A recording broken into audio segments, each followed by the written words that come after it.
Uh, Right in the Bismack, middle there, Bis. uh, at the end of the game, you went down and you were on the floor and you didn't get up for quite a while. Just could you describe what happened? Uh, I got hit in an area that I wasn't supposed to get hit on, or private area, so to speak. Uh, I mean, whenever the league has a chance, probably want to take a look at that. That's all I can say on that one.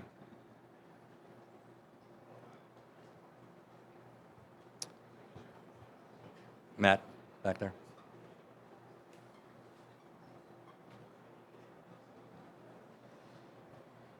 Biz, how important is it for you to let them know that you're not going to give them anything under the rim in the paint?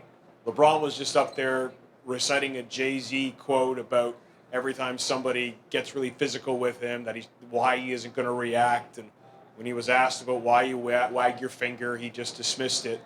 But how important is it for you when you're on the court to make him aware that he's going to feel you and he's going to see you? Uh, I play for my teammate, honestly, and and for us, it's just that we're gonna play hard no matter what, and we're gonna play our game. I've been saying that since we started the series, and our game is to protect the paint, and my job is to make sure that I protect the paint no matter what. So, with that being said, is they can say what they want to say, and I always respect that about the other team. But just know one thing is we're gonna get it done on our hand. Steve? Bismack, hi. I've got two parts to this question. First, your coach compared you to Dennis Rodman in terms of the impact that you have on a game and for your team. What do you think of that comparison? Uh, it's great, and I appreciate it. But at the end of the day, I'm Bismack Biyombo. I've learned a lot from Dennis Rodman, all the great players that played before me. Kim Olajuwon, and all these great players. But again, at the end of the day, I am me, and Dennis Rodman is Dennis Rodman. The other thing is that there have been a couple references tonight to how you play at home. Are you a different player when you're playing here in front of Toronto fans as opposed to when you go on the road? Can opponents count on you not being the same player?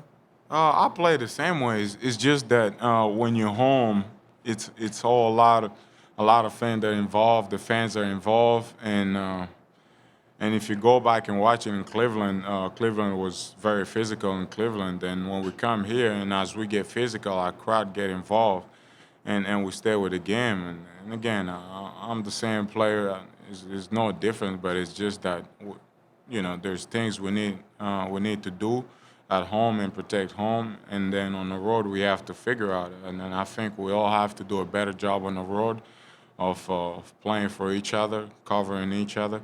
And the most important thing is to figure out how we can win on the road. Eric? Hey, Biz. I know the rebounding and the defense probably means more to you, but in the middle of that fourth quarter, Kyle found you for that alley-oop, and DeMar found you two plays afterward. What does that sort of trust with the ball mean from your teammates mean to you?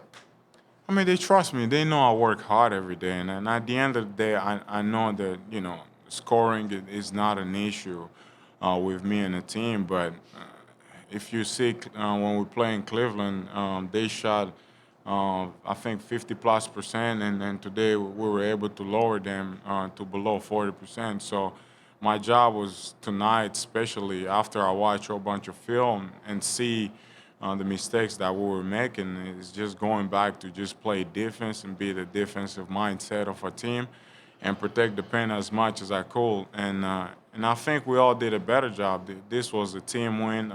We all give our best out there, but now we gotta regroup and learn tomorrow from the film and be prepared for Monday.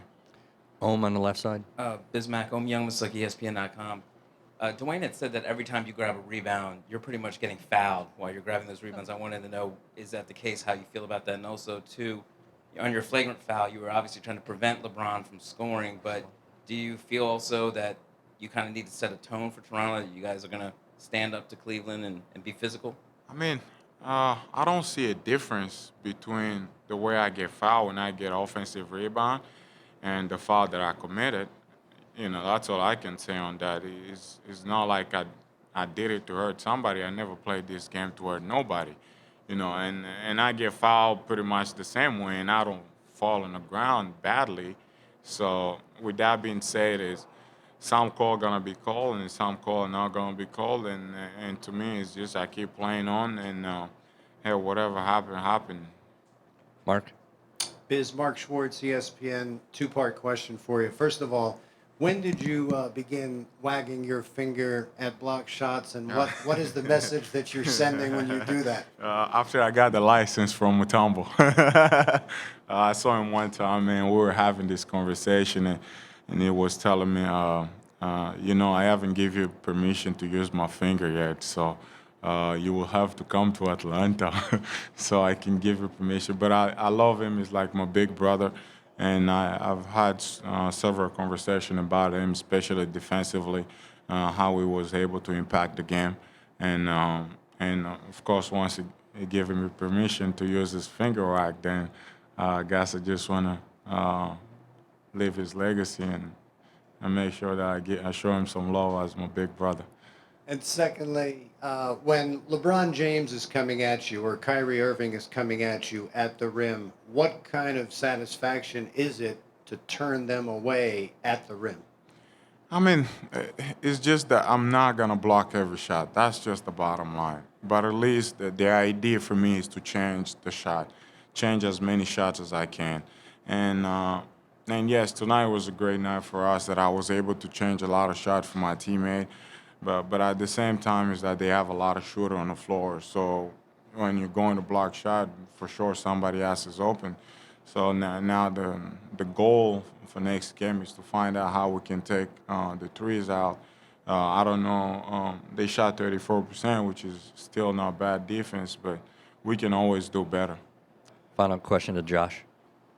Biz, there's been a lot of talk about the officiating, regardless of how the officiating went tonight. How important was it for you guys as a team to keep your composure, play Raptors basketball the way you did, and fight through it? I mean, it's like I said before, we got to play our game no matter what. And the bottom line is some foul going to be called and some are not going to be called. And I don't think the referee are perfect or they're going to be perfect. And either we get the calls or not, as long as we're playing our game our way and we're playing hard, I think we can go home happy. And again, thank God we got the win tonight. But this is just part of the game. We're gonna face ups and downs, and we just gotta find a way to stick with it and be ourselves. Thank you. Thank you.